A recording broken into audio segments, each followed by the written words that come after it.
playing an emerging country here in Argentina over 2 games, and I was curious to know, in the process of building and preparing for the next Women's World Cup in Brazil in 2027, of the thought and the strategy of you and your coaching staff, and maybe even the players as well, as to the type of opponents that you want to be playing sort of between now and that tournament, and how you could speak to how important playing a team like this, that's probably going to be at the Women's World Cup, and as I say, emerging side, is in part of your preparations.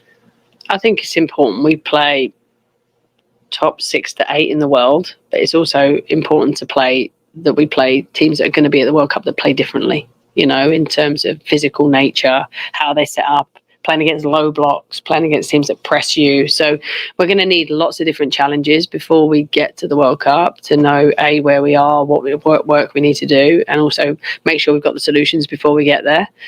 So playing Argentina is a good one for us. They're very physical. We know that. They're going to be very organised. They might be hard to break down, but they're also good on the counter-attack. So if we're going to be a possession team, we're going to have to make sure that we're good on transitions. This gives us an opportunity to have a go at that. And it's great to be back here in Canada and be able to play that game.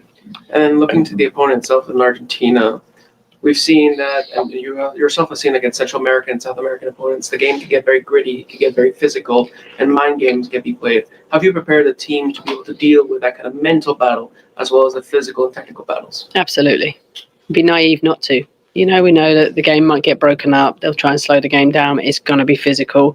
We need to match the physicality, and that's really important that we don't shy away from that. But then we need to play our game. We need to play quick. We need to get the ball back in play quick. We need to not get frustrated. We just need to focus on what we're good at and control the controllables.